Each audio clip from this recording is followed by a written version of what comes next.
اللہ اکبر اللہ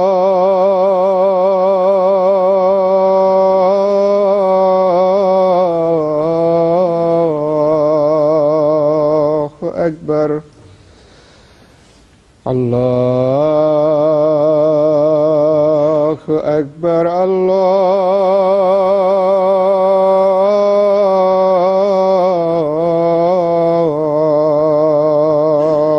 اکبر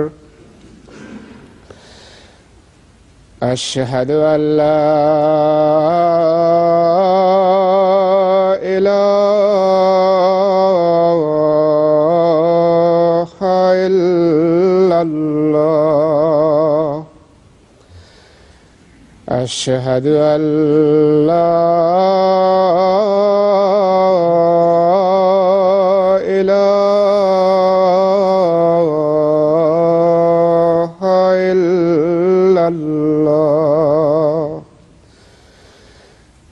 أشهد أن محمدا رسول الله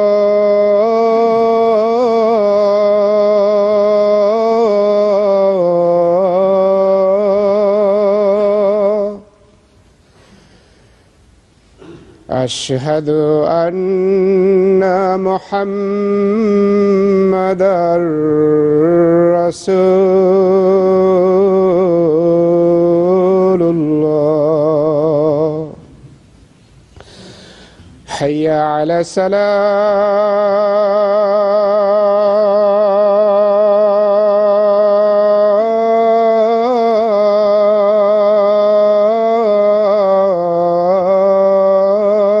الصلاة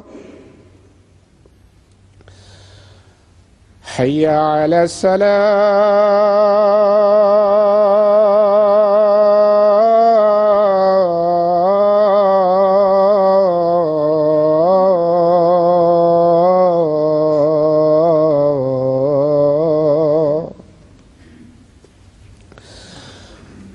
حي على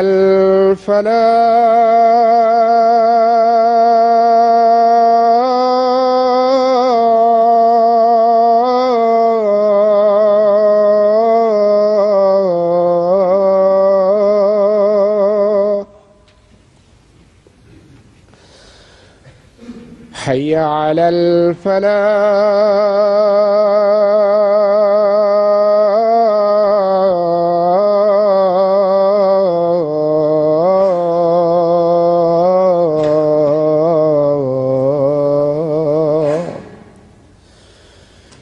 الله أكبر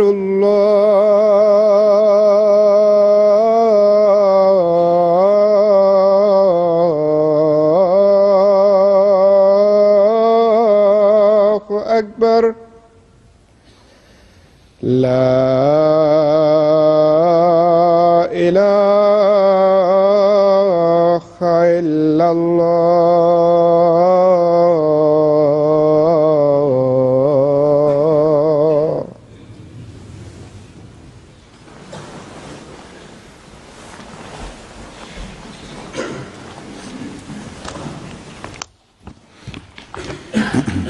السلام علیکم ورحمۃ اللہ.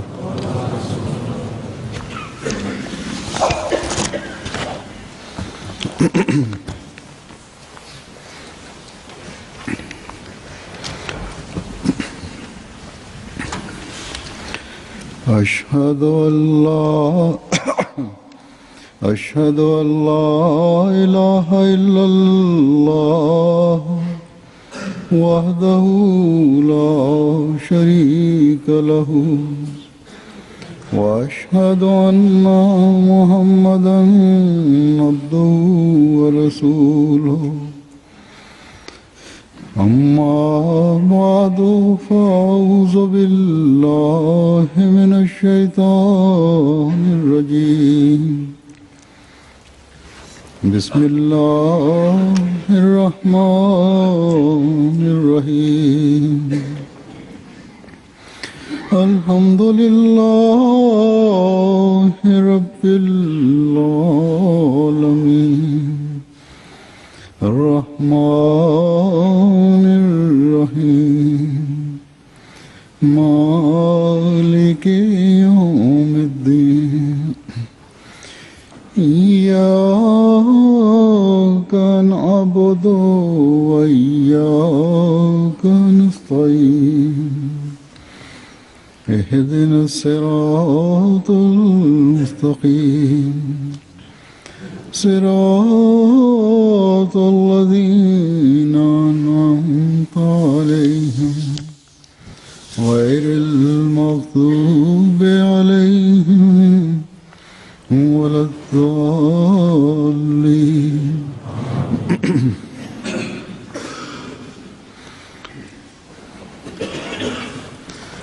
انبیاء دنیا میں آتے ہیں بندے کو خدا کے قریب کرنے کے لیے، بندے کو اللہ تعالیٰ کی عبادت کرنے والا بنانے کے لیے، بندے کو اللہ تعالیٰ کی بتائی ہوئی تعلیم پر چلانے کے لیے۔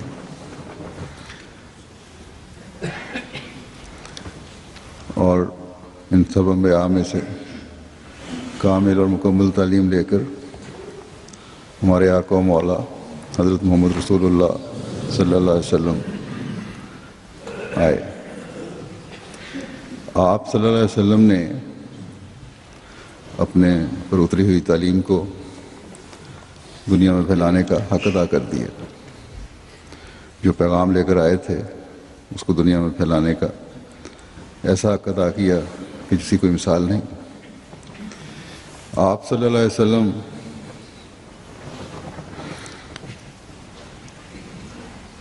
نے عرب کے بدوؤں کو بھی پیغام حق پہنچایا، غلاموں کو بھی پیغام حق پہنچایا، رؤسائے مکہ کو بھی پیغام حق بغیر کسی خوف کے پہنچایا، اور بڑے بڑے بادشاہوں کو بھی پیغام حق پہنچا کر خدا تعالیٰ کی عبادت کا حق ادا کرنے کی طرف توجہ دلائی۔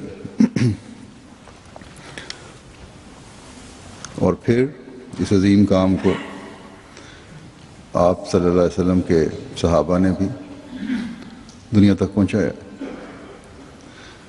اور پھر 1400 سال بعد اللہ تعالیٰ نے اپنے وعدے کے مطابق حضرت صلی اللہ علیہ وسلم کے غلام صادق حضرت مسیح موعود علیہ السلام کو مبعوث فرمایا،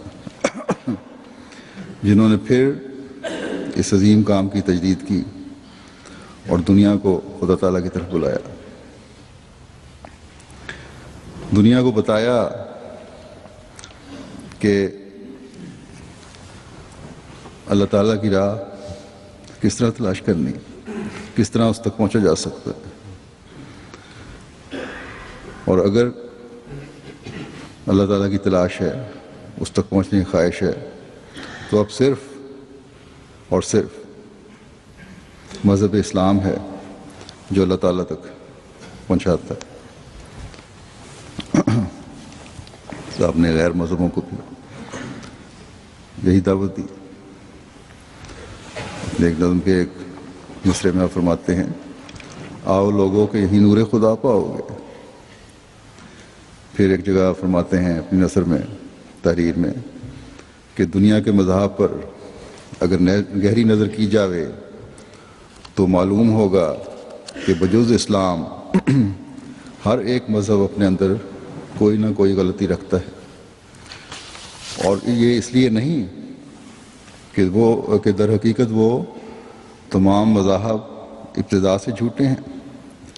آج کل جو مذہبوں میں غلطی ہے فرمایا کہ اس لیے نہیں کہ شروع سے ہی وہ جھوٹے تھے، بلکہ اس لیے کہ اسلام کے ظہور کے بعد خدا نے ان مذاہب کی تائید چھوڑ دی اور وہ ایسے باغ کی طرح ہو گئے جس کا کوئی باغبان نہیں اور جس کی آبپاشی اور صفائی کے لیے کوئی انتظام نہیں۔ اس لیے رفتہ رفتہ اس میں خرابیاں پیدا ہو گئیں، تمام پھلدار درخت خشک ہو گئے اور ان کی جگہ کانٹے اور خراب بوٹیاں پھیل گئیں، اور روحانیت جو مذہب کی جڑ ہوتی ہے بالکل جاتی رہی اور صرف خشک الفاظ ہاتھ میں رہ گئے۔ پھر آپ نے وضاحت سے فرمایا کہ اسلام کیونکہ آخری شریعت ہے، اس لیے اللہ تعالیٰ نے اسلام کے ساتھ ایسا نہیں کیا کہ اس کی تعلیم خشک ہو جائے۔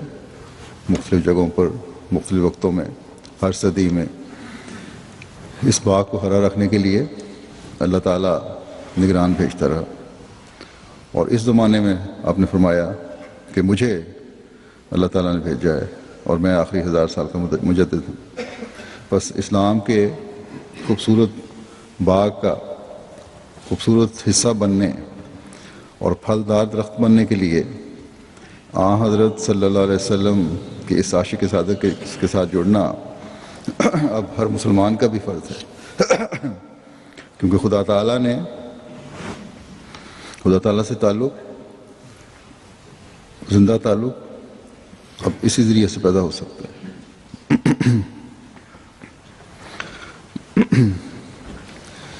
آپ علیہ السلام نے اسلام کی خوبصورت تعلیم کو نہ صرف ہندوستان میں بلکہ دوسرے ممالک میں بھی پہنچایا۔ اسی طرح آپ نے اپنے حلقہ بیت میں آنے والے اپنے صحابہ کے دلوں میں بھی یہ روح پھونکی کہ دنیا کو یہ پیغام دو کہ خدا کی طرف آئیں، اس سے تعلق جوڑیں، اور یہ تعلق اب حضرت صلی اللہ علیہ وسلم کے غلام صادق کے ساتھ جڑنے سے ہی حقیقی رنگ میں جڑ سکتا۔ حضرت مسیح موعود علیہ السلام کی بیعت میں آنے والے غریب مزدور لوگ بھی تھے، ذمہ دار بھی تھے، کسان بھی تھے، ان پڑھ دیہاتی بھی تھے، ملازم پیشہ بھی تھے،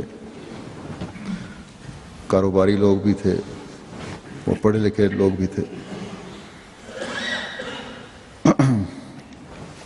اور ہر ایک نے اپنی اپنی استعداد کے مطابق حضرت مسیح موعود علیہ السلام کے پیغام کو سمجھا، آپ کی صحبت سے فائدہ اٹھایا اور اس حقیقی پیغام کو، حقیقی اسلام کو سمجھ کر دنیا میں پھیلانے کی کوشش بھی کی، اپنے اپنے حلقہ میں پھیلانے کی کوشش بھی کی۔ اسلام کی بالادستی کا دوسرے مذاہب پر حقیقی ادراک حاصل کیا اور پھر ان لوگوں میں شامل ہو گئے جو اللہ تعالیٰ کی طرف بلانے والے ہوتے ہیں۔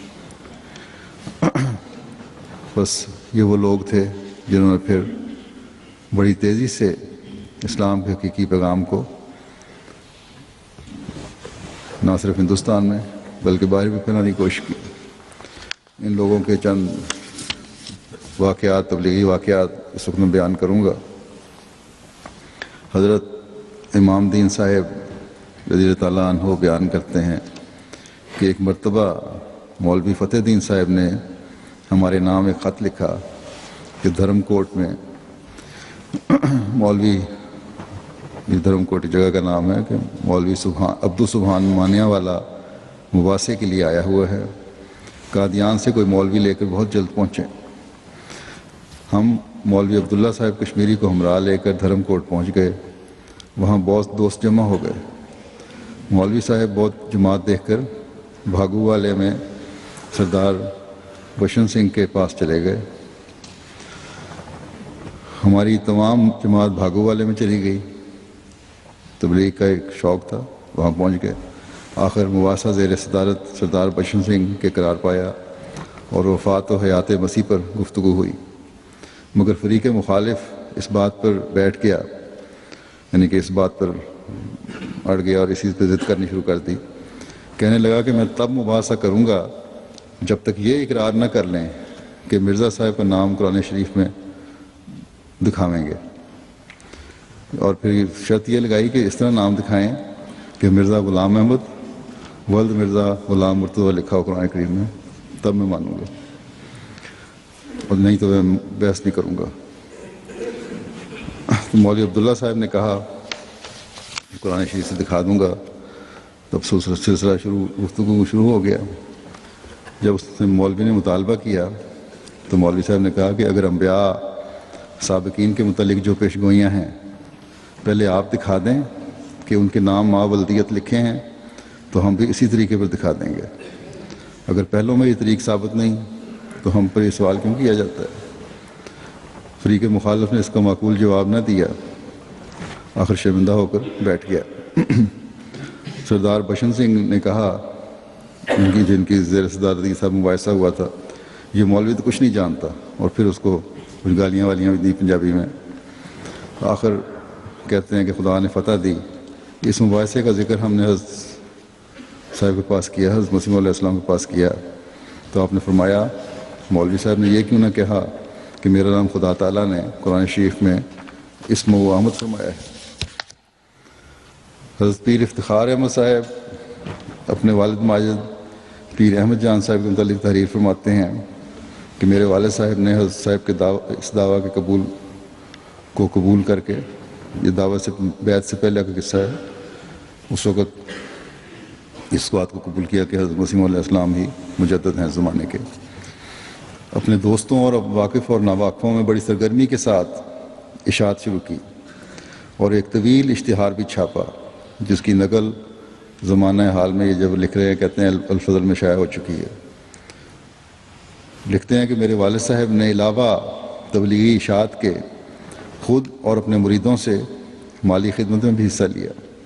ان کی زندگی کا آخری زمانہ اسی خدمت میں گزرا کہ جس قدر ہو سکے چندہ دیں اور اشاعت کریں، اور یہی اس زمانے میں حضرت مسیح علیہ السلام کی بعثت کا مقصد ہے۔ اللہ تعالیٰ کے فضل سے آج علاوہ کتابوں کے دوسرے لٹریچر کے MTA کے ذریعے سے بھی اللہ تعالیٰ دین کی اشاعت کروا رہا ہے مختلف زبانوں میں۔ کبھی ابتدا میں جو سیٹلائٹ شروع ہوا MTA کا، ایک سیٹلائٹ تھا اور وہ چند گھنٹوں کے لیے تھا۔ آج اللہ تعالیٰ کے فضل سے 10 سیٹلائٹس پہ MTA کے پروگرام دنیا میں ہر جگہ نشر ہو رہے ہیں، بلکہ اب انڈیا میں جہاں بڑے ڈشوں کی ضرورت تھی وہاں بھی مختلف کوشش ہو رہی ہے۔ انشاءاللہ تعالیٰ جلدی چھوٹے ڈش ایک ایسا سیٹلائٹ لے رہے ہیں کہ جہاں چھوٹے ڈش سے 1.5-2 فٹ کے ڈش سے انشاءاللہ تعالیٰ MTA سنا جایا کرے گا۔ بہرحال اب روایاتوں پہ آتا ہوں۔ حضرت ماسٹر نذیر حسین صاحب ولد حکیم محمد حسین صاحب مرحوم عیسیٰ فرماتے ہیں کہ بچپن سے مجھے تبلیغ کا بہت شوق تھا۔ ستمبر 1903 تک میرے والد بزرگوار بھاٹی دروازے لاہور محلہ پٹرنگا میں، یا پٹرنگا جو بھی نام تھا، میں رہتے تھے۔ اس زمانے میں ایک دفعہ والد صاحب کے پاس ایک احمدی ابو سعید عرب بھی آیا تھا۔ اس نے میرے دینی اور تبلیغ کے شوق کو دیکھ کر مجھے کچھ آسان رنگ کے دلائل وفات مسیح ناصری اور آمد مسیح موعود علیہ السلام کے سکھلائے تھے۔ میں ان دلائل کو اکثر مسجد کے اماموں کے سامنے جا کر پیش کرتا اور کہتا کہ ان کا جواب دو۔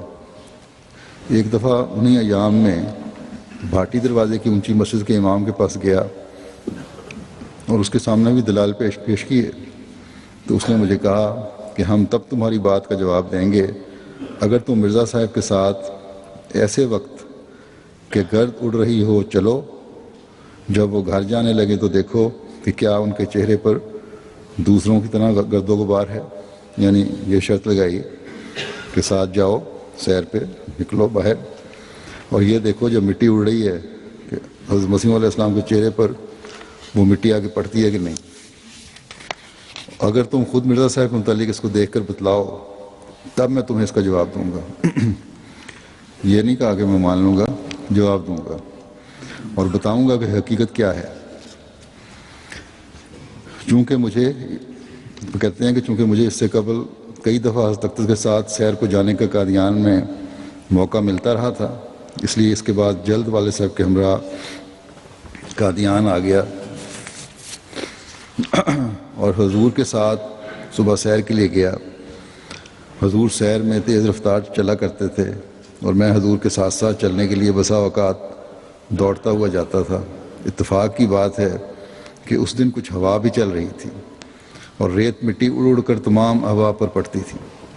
جب حضور سیر سے واپس آئے اور حضور اپنے مکان کے گول کمرے کے سامنے احباب سے رخصت ہونے کے لیے ٹھہرے، تمام احباب نے حضور کے گرد حلقہ بنا لیا، دائرے میں کھڑے ہو گئے اور خاکسار سب کو چیرتا ہوا حضور کے پاس جا کھڑا ہوا اور تمام احباب کے چہروں کو اور حضور کے چہرے کو غور سے دیکھنے لگا۔ تو میری حیرانی کی کوئی حد نہ رہی جب میں نے دیکھا کہ حضور کے چہرے پر گرد و غبار کا کوئی نشان نہ تھا اور باقی تمام لوگوں کے چہروں پر گرد و غبار خوب پڑا ہوا تھا۔ میں نے اس کا ذکر اسی دن حضرت خلیفہ اول رضی اللہ تعالیٰ عنہ سے کیا تو حضور نے فرمایا کہ مسیح موعود کے لیے ایسا ہونا بطور نشان کے ہے۔ واپسی پر لاہور آ کر میں نے اونچی مسجد کے امام سے اس کا ذکر کیا اور ساتھ ہی اس کو حضرت خلیفہ اول رضی اللہ تعالیٰ عنہ کے سامنے پیش کرنے کا ذکر کیا اور بتلایا کہ انہوں نے فرمایا تھا کہ یہ مسیح کا نشان ہے۔ تو اس مولوی نے جھٹ کہہ دیا کہ میں نہیں مانتا، تم کو تو نور الدین نے یہ سب قصہ بنا کر سکھلایا ہے۔ الغرض وہ تو اس سعادت سے محروم رہا اور ہم نے خود اپنی آنکھوں سے اس نشان کو دیکھا۔ پھر حضرت شیر محمد صاحب بیان فرماتے ہیں کہ میں نے ایک دفعہ خواب دیکھا کہ ایک کنواں دودھ کا بھرا ہوا ہے اور میں نے بعض دوستوں کو کنویں میں سے بالٹیاں بھر بھر کر دودھ پلایا، لہٰذا وہ کنواں خشک ہو گیا۔ اس پر میں مولوی فتح دین صاحب کے پاس گیا اور ان کو یہ خواب سنائی۔ انہوں نے فرمایا کہ تم مولوی عبد الکریم صاحب کے پاس جاؤ یا مولوی نور الدین صاحب کے پاس جاؤ۔ اس پر میں قادیان میں آیا اور مولوی عبد الکریم صاحب کو یہ خواب سنائی تو انہوں نے فرمایا کہ دودھ سے مراد علم ہے۔ میں نے کہا کہ میں تو ایک حرف تک پڑھا ہوا نہیں ہوں۔ انہوں نے فرمایا کہ اس علم سے مراد وہ علم ہے جو خدا سکھائے، اور جو بالٹیاں بھر بھر کے پلایا ہے اس سے یہ مراد ہے کہ کئی دوست آپ سے مسیح موعود کے دعویٰ کے متعلق فیض اٹھائیں گے، اور کنواں خشک ہونے سے مراد یہ ہے کہ وہ لوگ جو تمہیں تبلیغ کرتے اور حضرت اقدس کو مہدی کہنے سے روکتے تھے، تبلیغ کرنے سے روکتے تھے اور حضرت مسیح علیہ السلام کو مہدی کہنے سے روکتے تھے، وہ ایک دن تیرے سامنے مردہ ہو جائیں گے۔ لہٰذا یہ تینوں باتیں پوری ہو گئیں، لکھتے ہیں کہ تینوں باتیں پوری ہو گئیں، اور خان فتح میں میری اتنی مخالفت کے باوجود تمام گاؤں کا گاؤں ہی میری تبلیغ اور خدا تعالیٰ کی مدد اور حضور کی دعاؤں سے احمدی ہو گیا۔ پھر حضرت قاضی محمد یوسف صاحب فرماتے ہیں کہ اپنے دوران سیاحت میں ہندوستان میں مردان کے تھے، ہندوستان میں بمبئی، کراچی، دہلی، آگرہ، شملہ اور کلکتے کے دیکھنے کا موقع ملا۔ بلوچستان میں سبی، کوئٹہ اور مستونگ دیکھے۔ افغانستان میں جلال آباد، کابل اور چارے کار نعمانی دیکھے۔ پنجاب میں کوہ مری، قادیان، گرداسپور، امرتسر، راولپنڈی، سیالکوٹ، لاہور اور وزیر آباد دیکھے۔ سرحد تمام اور ایجنسیاں دیکھیں۔ پھر سوات اور جموں اور کشمیر دیکھا۔ روزہ بل میں حضرت یوسف کی قبر دیکھی جو محلہ خانیار میں واقع ہے۔ جب خاکسار نے بیعت کی تو اسی دن سے تمام اسلامیہ اسکول کے طلباء میں، شہر پشاور کے تمام محلوں کے طلباء میں قادیانی، قادیان اور مرزا قادیان کے نام سے مشہور ہو گیا۔ یعنی ایک جس دن بیعت کی اسی دن ایسا اظہار کیا کہ سارے اسکول میں مشہوری ہو گئی۔ کہتے ہیں کہ اگر فٹ بال فیلڈ میں جاتا تو تمام شاہی باغ میں یہی چرچا ہوتا رہتا اور احمدیت کی خوب شہرت ہوئی اور لوگوں نے سوالات کرنے شروع کیے اور روزمرہ مباحثات اور سوال و جواب کا اکھاڑا جم جاتا۔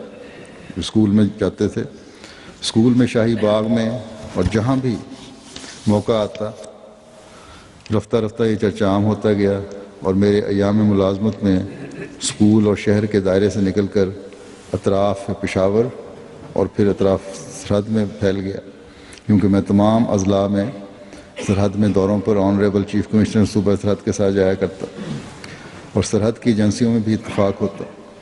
اسلامیہ کالج اور مشن کالج میں سرحد کے تمام اضلاع کے لڑکے پڑھتے، ان کو بورڈنگوں میں جا کر ملتا، وہاں بھی تبلیغ کرتے۔ میرے ذریعے احمدیت کو تمام سرحد میں اشاعت اور بدریہ تحریر بھی اور بدریہ تقریر بھی اور کثرت سے اور معمر لوگ داخل سلسلہ احمدیہ ہوتے گئے۔ لوگ جو میرے ذریعے احمدی ہوئے یا پھر ان کے ذریعے احمدی ہوئے، ان کی تعداد کم از کم 200-250 افراد پر مشتمل ہوگی۔ ان میں سے کچھ تو فوت ہو گئے، کچھ زندہ ہیں، لیکن خلافت ثانیہ میں کہتے ہیں کہ کچھ ان میں سے پیغامی ہو گئے اور کچھ جماعت میں موجود ہیں۔ حضرت احمد دین صاحب رضی اللہ تعالیٰ عنہ ولد مانا صاحب فرماتے ہیں، میں نے ایک دفعہ خطبہ جمعہ میں مسیح موعود علیہ السلام کے منہ سے سنا، آپ نے فرمایا کہ میری جماعت کے بے علم بھی دوسروں پر غالب رہیں گے اور وہ ان کا مقابلہ نہ کر سکیں گے، یعنی غیر احمدیوں کا مقابلہ نہیں کر سکیں گے۔ چنانچہ میں نے تجربے سے دیکھا ہے کہ میں نے باوجود بے علم اور ان پڑھ ہونے کے غیر احمدی علماء کو بالکل ساکت اور مات کر دیا، حتیٰ کہ انہوں نے کہا کہ تو جھوٹ بولتا ہے کہ میں بے علم اور ان پڑھ ہوں، یعنی مولویوں نے پھر یہ ماننے سے انکار کر دیا کہ آپ پڑھے لکھے نہیں۔ حضرت ڈاکٹر محمد بخش صاحب ولد میاں کالے خان صاحب فرماتے ہیں کہ خاکسار نے 1903 میں بدریہ خط از چھاونی چتوک ضلع شملہ بیعت کی۔ حضور کی زیارت 1902 میں کی۔ اس وقت حضور نے ریش مبارک کو مہندی لگا کر کپڑا باندھا ہوا تھا، کمر میں تہہ بند یعنی چادر بندی ہوئی تھی۔ حضور مسجد مبارک کے قریب والے مکان میں صحن کے اندر چارپائی پر تشریف فرما تھے۔ اس وقت 4-5 آدمی تھے جن سے حضور نے مصافحہ کیا اور ہر ایک کے حالات دریافت کرتے رہے۔ خاکسار سے پوچھا کہاں سے تشریف لائے ہیں؟ عرض کی موزہ کھیرا والی ریاست کپورتھلے سے اور رخصت پر آیا ہوا ہوں۔ میں توپ خانے میں ملازم ہوں، وہاں اکیلا میں احمدی ہوں اور فوج میں تبلیغ بڑی مشکل ہے۔ شوق مجھے ہے لیکن مشکل ہے تبلیغ، وہاں افسر تبلیغ نہیں کرنے دیتے۔ حضور نے فرمایا کہ تم اکیلے نہیں رہو گے، استقلال کے ساتھ تبلیغ احمدیت کرتے رہو، گھبراؤ نہیں۔ پھر حضور علیہ السلام نے دریافت کیا کہ ایک ہی جگہ چھاونی میں رہتے ہو؟ عرض کیا کہ ہر 3 سال کے بعد چھاونی بدل جاتی ہے۔ فرمایا کہ جہاں بھی جاؤ وہاں کی جماعت سے ملتے رہا کرو۔ یہ بڑی اصولی اور ضروری ہدایت آپ نے فرمائی کہ جہاں جانا ہے جماعت سے ضرور رابطہ رکھنا چاہیے ہر احمدی کو۔ حضرت مامو خان صاحب ولد کالے خان صاحب فرماتے ہیں کہ میں نے 1902 میں ایک خواب دیکھا کہ چاند میری جھولی میں آسمان سے ٹوٹ کر آ پڑا ہے۔ میں نے اس خواب کو سید محمد شاہ صاحب مرحوم ماچھی واڑہ کو، جو کہ مخلص احمدی تھے، سنایا۔ انہوں نے بتایا کہ تم کو عزت ملے گی یا کسی بزرگ کی بیعت کرو گے۔ میری عمر اس وقت 24 سال کی تھی۔ میں اور سید محمد شاہ صاحب ماچھی واڑے کے اسکول میں ہر 2 ملازم تھے۔ انہوں نے تبلیغ کا سلسلہ مجھ سے شروع کر دیا۔ ان دنوں پنڈت لیکھ رام کی پیشگوئی کی شہرت تھی۔ میں نے شاہ صاحب سے عرض کی کہ یہ پیشگوئی جو کہ پنڈت لیکھ رام کے متعلق ہے سچی ہوئی تو ضرور بیعت کر لوں گا۔ چنانچہ یہ پیشگوئی پوری ہوئی، میں نے فوراً بیعت کر لی۔ اس وقت مولوی عبد الکریم صاحب زندہ تھے۔ سید محمد شاہ صاحب سے میں نے بیعت کا خط لکھوایا، حضور کے پیش ہوا تو اس کا جواب مولوی عبد الکریم صاحب کے یعنی خط پیش ہوا جب حضرت مسیح موعود کی خدمت میں، تو حضرت مولوی عبد الکریم صاحب نے اس کا جواب دیا اپنے ہاتھ سے۔ خط کہتے ہیں خط میرے نام پہنچا کہ بیعت منظور ہو گئی ہے اور آپ کے لیے حضرت صاحب نے دعا کی ہے۔ 1904 میں میں نے بیعت کی، خط کے ذریعے بیعت کی تھی اور دستی بیعت 1906 میں قادیان میں آ کر کی۔ حضرت میاں عبد الرشید صاحب بیان کرتے ہیں کہ لاہور میں ایک غیر احمدی کا لڑکا جو ریلوے میں ملازم تھا عاریہ خیالات کا ہو گیا۔ اس کے والدین کو اس سے بڑی پریشانی ہوئی اور وہ اس کو بیگم شاہی مسجد کے ایک مولوی کے پاس لے گئے۔ اس نے مولوی صاحب کے سامنے چند عاریوں کے اعتراضات پیش کیے تو وہ بہت طیش میں آ گیا اور اس کو مارنے کے لیے دوڑا۔ عاریوں کے اعتراض پیش کیے، مولوی کے پاس جواب کوئی نہیں تھا۔ مولوی نے غصے میں آ کر اس کو مارنے لگا، جس پر وہ نوجوان اپنی پگڑی وغیرہ وہیں چھوڑ کر بھاگ پڑا۔ لوگ بھی اس کے پیچھے بھاگے۔ لوگوں کی یہ حالت دیکھ کر ایک احمدی احمد دین صاحب جو رفوگری کا کام کرتے تھے وہ بھی ساتھ ہو لیے اور اس کے مکان تک ساتھ گئے۔ اصل واقعہ معلوم کرنے کے بعد وہ میرے پاس آیا اور میاں عبدالرشید کے پاس احمدی آیا اور مجھے اس کے حالات سے آگاہ کیا اور کہا کہ اس کو ضرور ملنا چاہیے، اس کے خیالات کی اصلاح کی کوشش ہونی چاہیے۔ یہ درد تھا کہ ایک مسلمان کیوں عاریہ ہو گیا، اور یہ احمدی میں درد تھا، مولوی تو صرف مارنے کے تلے ہوئے تھے۔ چنانچہ کہتے ہیں میں اس کے ہمراہ اس کے مکان پر گیا۔ پہلے تو وہ گفتگو کرنے سے گریز کرتا تھا اور صاف کہتا تھا کہ میں تو عاریہ ہو چکا ہوں، مجھ پر اب آپ کی باتوں کا کوئی اثر نہیں ہو سکتا، اور اس نے گوشت وغیرہ ترک کر کے عاریہ طریق اختیار کر لیا ہوا تھا۔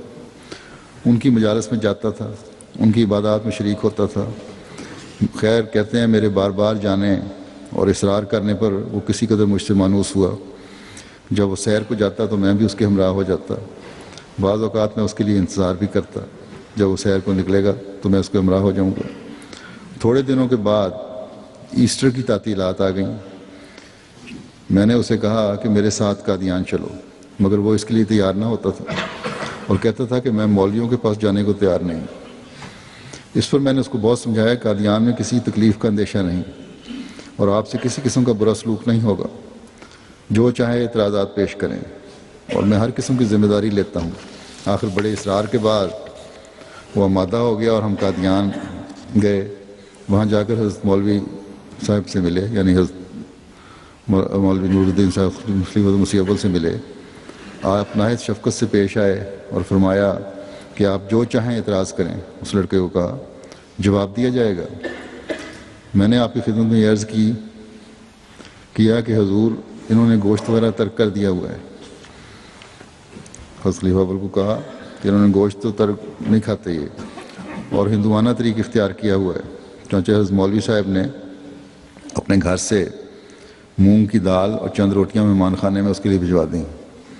اس بات سے وہ بہت متاثر ہوا کہ میرے کھانے کا لحاظ رکھا گیا۔ اس دن ظہر کی نماز کے لیے جب میں گیا تو اس کو ساتھ لے گیا۔ نماز کے بعد حضور مسجد مبارک میں تشریف فرما ہوئے۔ ان دنوں یعنی حضرت مسیح علیہ السلام حضرت مسیح علیہ السلام آریوں کے متعلق کوئی تصنیف فرما رہے تھے۔ چنانچہ اس وقت حضرت صاحب نے آریہ لوگوں کے اعتراضات کا ذکر مجلس میں کر کے ان کے جوابات دیے۔ اس کا اس لڑکے پر بہت اثر ہوا اور اس کے بعد بہت سے اعتراضات خود بخود دور ہو گئے اور اسلام سے بھی ایک گونا دلچسپی پیدا ہو گئی۔ عصر کی نماز کے بعد میں نے ان کو حضرت مولوی صاحب کے درس القرآن میں لے گیا۔ حضرت مولوی نور الدین صاحب خلیفہ مسیح اول حضرت مسیح علیہ السلام کے زمانے میں بھی قرآن کریم کا درس دیا کرتے تھے۔ کہتے ہیں وہاں لے گیا جو مسجد اقصیٰ میں ہوتا تھا۔ اس کے بعد ہم دونوں مولوی صاحب کی خدمت میں گئے اور میں نے عرض کی کہ حضور انہیں کچھ سمجھائیں۔ مولوی صاحب نے فرمایا کہ ان کو جو اعتراض ہے وہ کریں۔ اس پر اس نے گوشت خوری کے متعلق دریافت کیا، جس کا جواب مولوی صاحب نے نہایت عمدہ طریق پر اسے دیا اور اس کی سے تسلی ہو گئی۔ مغرب کی نماز کے بعد پھر ہم حضور علیہ السلام کی خدمت میں مسجد مبارک میں حاضر ہوئے۔ حضور علیہ السلام شاہ نشین پر بیٹھ کر گفتگو فرماتے رہے۔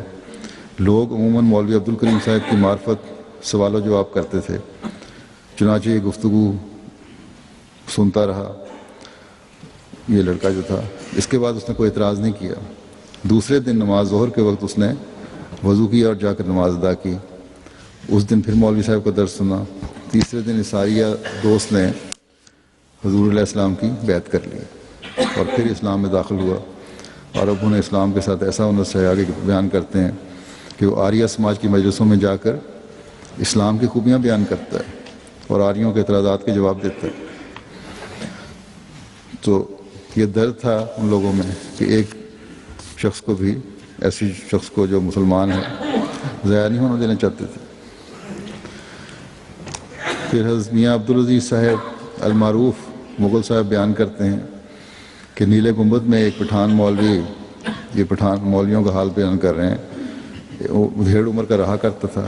اس کو میں نے تبلیغ کی تو اس نے تسلیم کیا کہ حضرت مسیح موعود علیہ السلام سچے ہیں، مگر آپ مجھ کو بے فائدہ آ کر تبلیغ کرتے ہیں، کیونکہ ہماری قوم میں یہ دستور ہے کہ اگر ہم ایک دفعہ انکار کر دیں تو پھر خدا بھی آ کر کہے گا تو ہم نہیں مانتے۔ اس کے بعد اس مولوی کا یہ ہوا انجام سنا کہ وہ خودکشی کر کے مر گیا. اور اسی طرح یہ خود ان کا دوسرا واقعہ ہے، یہ بھی ایک مولوی کا ہے، وہ بھی پٹھان تھا اتفاق سے، اور وہ بھی زہر کھا کے کسی کے عشق میں خودکشی کر کے مر گیا. وہ کہتے ہیں کہ لوہاری منڈی کے اندر اس کی دکان تھی. جب ہم وہاں سے گزرتے تو اکثر ہم کو دیکھ کر کہا کرتا تھا کافر جا رہے ہیں. میں نے ایک دفعہ اس کو کہا کہ آپ تحقیق تو کریں، آخر پرکھ کر تو دیکھیں، کیونکہ ہم گزرتے ہیں جب بھی آپ کافر کہہ دیتے ہیں ہمیں. اس نے کہا کہ اگر خدا بھی مجھے آ کر کہے تو میں نہیں مانوں گا. وہ بھی وہی جواب. حضرت منشی قاضی محبوب عالم صاحب بیان کرتے ہیں کہ میں نے میاں موسیٰ صاحب کو تبلیغ شروع کی، چنانچہ ان کو قادیان بھیجا، مگر وہ شامت اعمال سے قادیان سے بغیر بیعت کیے واپس آ گئے. بعد ازاں میں ان کو کبھی کبھی اخبار بدر سناتا رہا. پھر میں نے ان کو ایک دن ایک حدیث کا ذکر سنایا کہ ایک بدوی نبی صلی اللہ علیہ وسلم کی خدمت میں حاضر ہوا اور اس نے حضرت صلی اللہ علیہ وسلم کو مخاطب کر کے کہا کہ کیا آپ خدا کی قسم کھا کر کہہ سکتے ہیں کہ آپ خدا کے رسول ہیں؟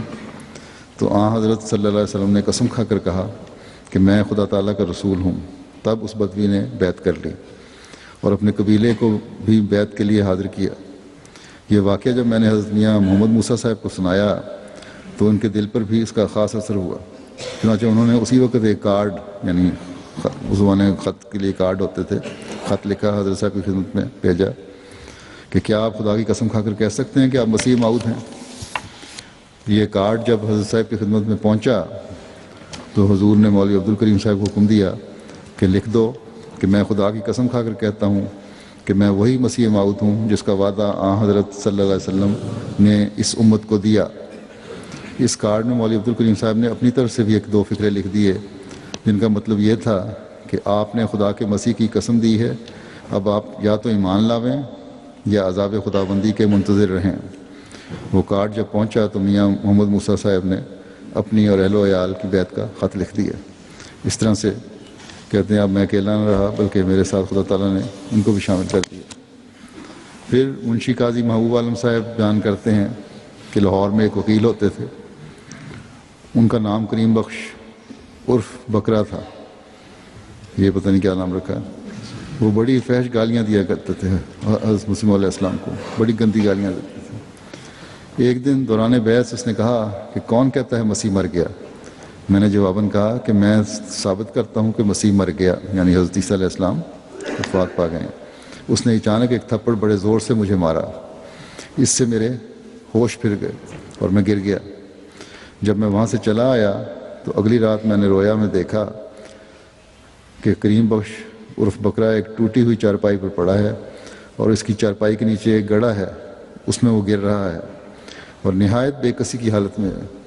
صبح میں اٹھ کر اس کے پاس گیا اور میں نے اس سے کہا کہ مجھے رویا میں بتایا گیا ہے کہ تو ذلیل ہوگا.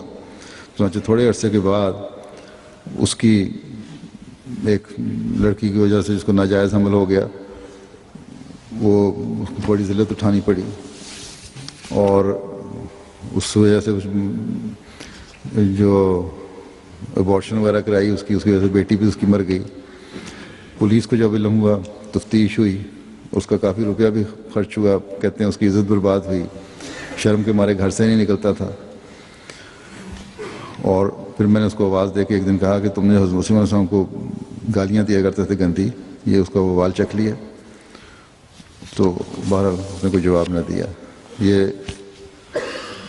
لیکن آج کل یہ حال ہے کہ کسی مولوی کو اگر آپ صحیح طور پہ بھی پاکستان میں کچھ کہیں تو فوراً ایک، جیسا پچھلی دفعہ میں نے بتایا تھا کہ قانون کا سہارا لے کر ایک قانونی کارروائی کی جاتی ہے کہ اس نے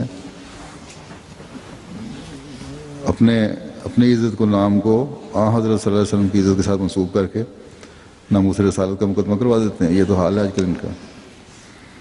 حضرت منشی قاضی محبوب عالم صاحب بیان کرتے ہیں کہ جس وقت میرا نکاح حضرت صاحب کی دعا کی برکت سے ہو گیا تو میں نے اپنی ساس کو تبلیغ کی.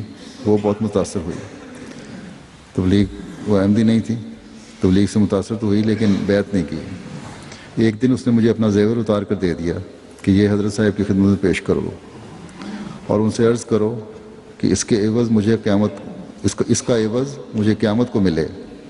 چنانچہ میں وہ زیور لے کر قادیان گیا حضرت اقدس کی خدمت میں پیش کیا کہ یہ میری ساس نے دیا ہے اور اس نے عرض کیا ہے کہ اس کا عوض قیامت میں مجھے ملے۔ حضور نے وہ قبول فرمایا اور زبان مبارک سے فرمایا انشاءاللہ تعالیٰ اس کا عوض ان کو مل جائے گا۔ ایک مدت کے بعد جب وہ فوت ہو گئیں اور میں نے ان کا جنازہ نہ پڑھا کیونکہ وہ باقاعدہ انہوں نے بیعت نہیں کی تھی، تو جب میں نے حضرت اقدس کی خدمت میں گیا، 1906 کا واقعہ کہتے ہیں، میں نے عرض کیا کہ وہ فوت ہو گئی ہیں مگر میں نے ان کا جنازہ نہیں پڑھا۔ حضور نے فرمایا ان کا جنازہ پڑھ لینا چاہیے تھا کیونکہ انہوں نے اپنے عمل سے ثابت کر دیا کہ وہ احمدی ہیں۔ ہو سکتا ہے ماحول کی وجہ سے یا کم علمی کی وجہ سے بیعت نہ کی ہو، لیکن عمل ایسا تھا جو ثابت ہوا کہ وہ احمدی تھیں۔ جو مقصد تھا حضرت مسیح علیہ الصلوۃ والسلام کی بعثت کا، اشاعت اسلام کا، خدا تعالیٰ سے تعلق پیدا کرنے کا، اس کے لیے تو انہوں نے جو ان کی پیاری چیزیں تھیں جن سے ایک عورت کو محبت ہوتی ہے اس زمانے میں تو بہت زیادہ ہوتی تھی، آج بھی ہے، زیور وہ دے دیا کہ اشاعت اسلام کے لیے سب کچھ دے دو۔ قیامت کا خوف تھا، اللہ تعالیٰ کی رضا کا حصول کی خواہش تھی دل میں۔ لیکن یہاں یہ بھی واضح ہو جائے کہ اس کے یہ بھی معنی لینے چاہیے کہ جو کوئی یہ کہہ دے کہ ہم برا نہیں مناتے، احمدیوں کو برا نہیں سمجھتے، تو ان کو احمدیوں میں شمار کر لیا جائے۔ یہ اس موقع پہ جیسا کہ میں نے کہا انہوں نے اپنا مال، اپنی محبوب چیز اشاعت اسلام کے لیے حضرت مسیح علیہ السلام کی خدمت میں پیش کی، جس کے لیے آپ آئے تھے۔ صرف دل میں برا منانا یا احمدیوں کو اچھا سمجھنا کافی نہیں تھا، کیونکہ ایک جگہ حضرت مسیح علیہ السلام نے یہ بھی فرمایا ہوا ہے کہ اگر وہ برا کوئی نہیں مناتے تو اللہ اعلان پھر اس کا اظہار کر دیں۔ اظہار کیوں نہیں کرتے؟ اور پھر اگر کسی وجہ سے مجبوری نہیں ہے پھر بیعت میں شامل ہونا چاہیے۔ صرف یہ کہہ دینا کہ ہم برا نہیں مناتے یہ کافی نہیں ہے، تو حالات کے مطابق ہر فیصلہ ہوتا ہے۔ حضرت مولانا غلام رسول صاحب راجی کی بیان کرتے ہیں کہ میں نے بیعت کر لی، حضرت اقدس کی کتابیں پڑھیں، ایک جوش پیدا ہوا اور تبلیغ شروع کر دی۔ ان ایام میں میری تبلیغ کا طریق یہ تھا کہ جہاں 4-5 آدمی اکٹھے بیٹھے دیکھتا، جاتے ہی السلام علیکم کہہ کر کہتا کہ مبارک ہو۔ لوگ متوجہ ہو کر پوچھتے کہ کیا بات ہے، میں کہتا کہ حضرت امام مہدی آ گئے ہیں۔ اس پر کوئی ہنسی اڑاتا، کوئی مخول کرتا، کوئی مزید تفصیل سے پوچھتا، غرض کہ کسی نہ کسی رنگ میں بات شروع ہو جاتی اور میں تبلیغ کا موقع نکال لیتا۔ تبلیغ کے موقع نکالنے کی بات ہے تو آج کل اس طرح نہیں، بہت ساری جگہوں پر لیفلیٹنگ جو کر رہی ہیں جماعتیں دنیا میں، ان سے لوگ سوال جواب بھی کرتے ہیں اس کی وجہ سے، اور اس سے بھی تبلیغ کے آگے موقع نکلنے چاہیے۔ صرف اتنا کافی نہیں ہے کہ کاغذ دے دیا کہ جماعت احمدیہ کا امن کا پیغام ہے اور بس فرض پورا ہو گیا، بلکہ اس رابطے کو، اس تعلق کو پھر آگے بھی بڑھانا چاہیے جس حد تک بڑھایا جا سکتا ہے۔ اسی طرح جیسا کہ مساجد کے افتتاح آج کل ہو رہے ہیں، 3 مساجد کے افتتاح ہو چکے ہیں اللہ تعالیٰ کے فضل سے، اور 3 کے اور ہونے ہیں انشاءاللہ تعالیٰ اگلے 1 مہینے میں یہاں UK میں۔ اب UK جماعت کو بھی اس طرح توجہ پیدا ہوئی ہے، اس سے بھی تبلیغ کے راستے کھلنے چاہیے، رابطے پیدا ہونے چاہیے، اور زیادہ سے زیادہ تعلق وہاں کی مقامی جماعتوں کو اپنے ماحول میں پیدا کرنا چاہیے، کیونکہ جہاں مخالفت ہوتی ہے مساجد سے وہاں توجہ بھی پیدا ہوتی ہے۔ اور ابھی تک جن مساجد کے افتتاح ہوئے ہیں ان کی رپورٹس یہی ہیں کہ اللہ تعالیٰ کے فضل سے پہلے جو رابطے نہیں تھے لوگوں کے، وہ بھی اب جماعت کے بارے میں معلومات لیتے ہیں، اور جب معلومات لیتے ہیں تو اس کو پھر ہمیں اس سے بھرپور فائدہ اٹھانا چاہیے۔ پھر حضرت مولانا غلام رسول صاحب راجے کی بیان کرتے ہیں کہ میاں غلام محمد صاحب جو قوم کے ارائیں تھے اور موضع سعد اللہ پور تحصیل پھالیہ ضلع گجرات کے باشندے تھے، وہ میرے ذریعے سے ہی خدا کے فضل سے سلسلہ احمدیہ میں داخل ہوئے۔ ایسا ہی ان کی برادری کے سب لوگ بھی، بلکہ موضع سعد اللہ پور کے امام مسجد مولوی غوث محمد صاحب جو اہل حدیث فرقے کے فرد تھے، وہ بھی خدا تعالیٰ کے فضل سے میری تبلیغ کے ذریعے احمدی ہوئے۔ تو مولویوں میں بھی سعید فطرت ہیں جو سمجھتے ہیں دین کو، آج کل بھی ایسے ہیں بعض لوگ، پاکستان میں بھی ہیں اور دوسری دنیا میں بھی، جو باوجود مذہب کے معاملے میں بڑے سخت ہونے کے اور حضرت مسیح علیہ الصلوۃ والسلام کو لوگوں کی سنی سنائی باتوں کی باتوں کی وجہ سے مخالفت کرنے کے باوجود جب ان کو حقیقت کا علم ہوتا ہے، پڑھتے ہیں، سمجھتے ہیں، تو پھر بیعت میں بھی شامل ہو جاتے ہیں۔ حضرت میاں محمد عبداللہ صاحب بیان کرتے ہیں کہ ہمارے خاندان میں پہلے حاجی فضل الدین صاحب نے 1892 میں قادیان جا کر بیعت کی تھی۔ حاجی صاحب میرے چچا زاد بھائی تھے، انہوں نے میرے والد صاحب اور دیگر میرے بھائیوں کو 1903 تک تبلیغ کی۔ میرے والد صاحب نے ایک رات خواب دیکھا کہ قادیان کی طرف سے ایک پورے قد کا چاند بہت خوشنما روشنی دے رہا ہے، یعنی مکمل چاند جو تھا، جس کی تعبیر میرے والد صاحب نے حضرت مسیح موعود علیہ السلام کی صداقت پر کی، اور ہم سب نے اسی دن بذریعہ خط بیعت کر لی۔ حضرت مولوی محمد عبداللہ صاحب بیان کرتے ہیں کہ اس زمانے میں بعض لوگ مجھے پچھلا حوالہ چل رہا ہے، کہتے ہیں کہ تبلیغ میں بیعت سے پہلے بھی کیا کرتا تھا، اور بیعت کے بعد تو میں نے اس قدر تبلیغ کی کہ سینکڑوں لوگ میرے ذریعے سے جماعت میں داخل ہوئے۔ یہ واقعات اور بھی کافی ہیں، پھر انشاءاللہ آئندہ بیان کروں گا۔ اللہ تعالیٰ ان صحابہ کے درجات بلند فرمائے جنہوں نے بہت سوں کو زمانے کے امام کا پیغام پہنچایا، اور پھر انہوں نے آگے تبلیغ کر کے اس کو پیغام کو آگے پہنچاتے چلے گئے اور یہ کام جاری رکھا۔ آج ان کی نسلیں انہی کی محنت، نیکیوں اور تقویٰ کے پھل کھا رہی ہیں۔ بس اپنے بزرگوں کے لیے بھی دعائیں کریں جن کی نسلوں میں احمدیت آئی ان صحابہ کے ذریعے سے جو حضرت مسیح موعود علیہ السلام کے زمانے میں تھے، اور ہمیں بہت زیادہ شکر گزار ہونا چاہیے ان کا، اور شکر گزاری حقیقی یہی ہے کہ جہاں ان کے لیے دعائیں کریں وہاں اپنا تعلق بھی جماعت سے مضبوط کریں اور اس پیغام کو آگے سے آگے پہنچاتے چلے جائیں۔ اللہ تعالیٰ ہم سب کو اس کی توفیق عطا فرمائے۔ اس وقت آج بھی ایک افسوسناک اطلاع ہے،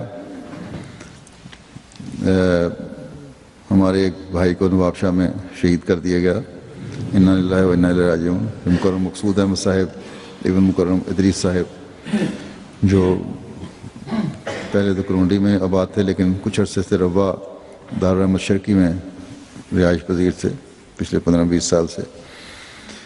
مقصود صاحب کے خاندان کا تعلق قادیان کے قریب گاؤں بھٹیاں گود سے ہے۔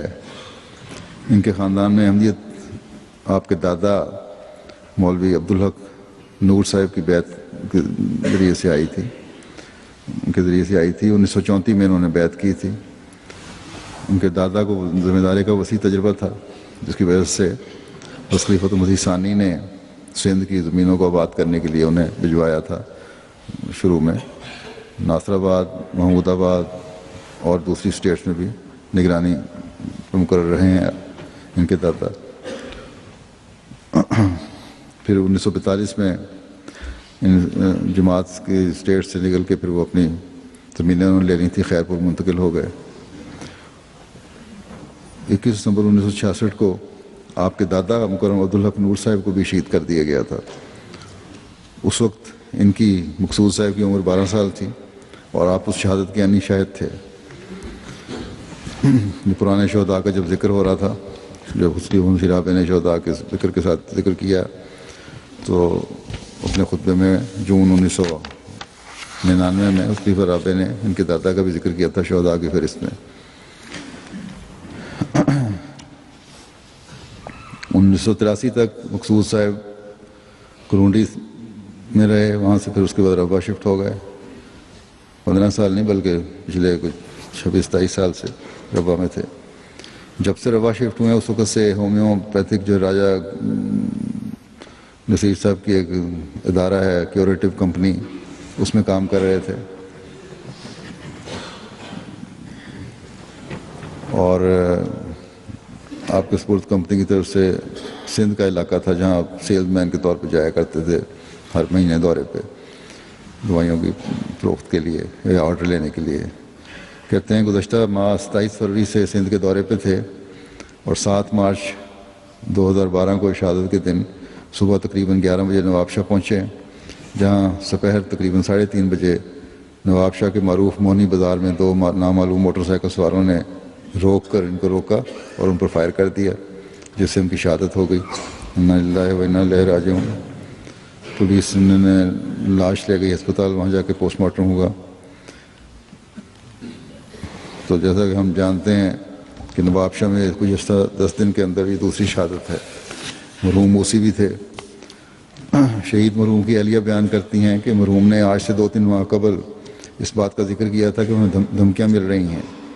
نیز وہ ایک جگہ ہندو ڈاکٹر کی دکان پر دوائیوں کی سپلائی کے لیے جاتے تھے، تو انتہا پسندوں نے اس ہندو ڈاکٹر کو بھی دھمکی دی تھی کہ اگر اب یہ مرزائی تمہاری دکان پہ آیا تو تمہیں بھی اور اس مرزائی کو بھی ہم مار دیں گے۔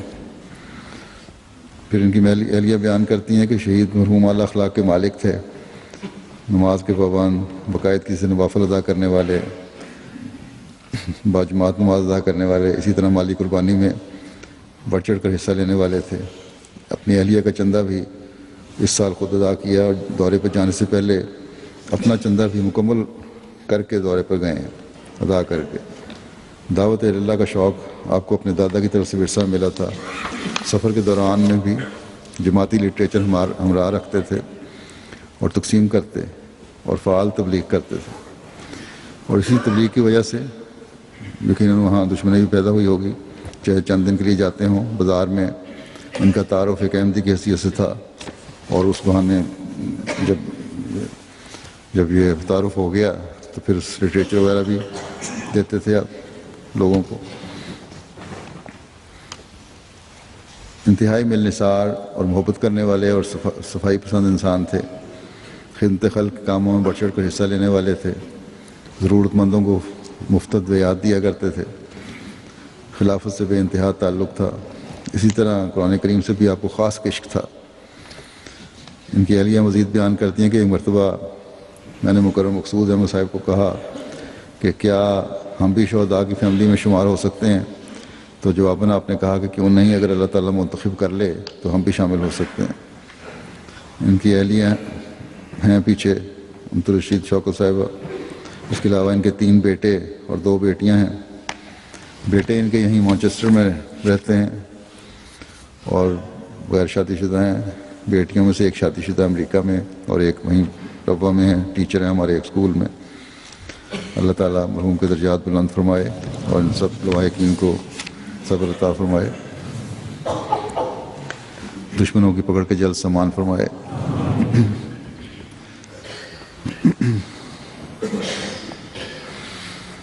دوسرا ایک جنازہ ابھی جمعہ کی نماز کے بعد پڑھاؤں گا، جو ہے حاجرہ بیگم صاحبہ اہلیہ مکرم مستری محمد حسین صاحب درویش مرحوم قادیان۔ یہ بھی 4-5 مارچ کی درمیانی رات کو 79 سال کی عمر میں وفات پا گئیں۔ انا للہ و انا الیہ راجعون۔ آپ مکرم منشی عبدالرحیم صاحب فانی امروہہ کی بیٹی تھیں، جو قادیان میں رہائش کی خاطر ہجرت کر کے 1950 میں قادیان آ گئے تھے۔ مرحومہ کی شادی 1951 میں ہوئی اور آپ نے اپنے شوہر کے ساتھ عرصہ درویشی نہایت صبر و شکر کے ساتھ گزارا، اور کثیر العیال ہونے کے باوجود 5 بیٹوں اور 5 بیٹیوں کے بڑے اچھے رنگ میں 10 بچے تھے ان کے، بڑے اچھی رنگ میں ان کی پرورش اور تربیت کی۔ سب بچے شادی شدہ اور عیالدار ہیں۔ مرحومہ موسیہ تھیں، بہشتی مقبرہ قادیان میں ان کی تدفین عمل میں آئی ہے۔ اللہ تعالیٰ مرحومہ سے مغفرت کا سلوک فرمائے، درجات بلند فرمائے، اپنی رضا کی جنتوں میں اعلیٰ مقام عطا فرمائے، اور ان کے لواحقین کو بھی صبر جمیل عطا فرمائے۔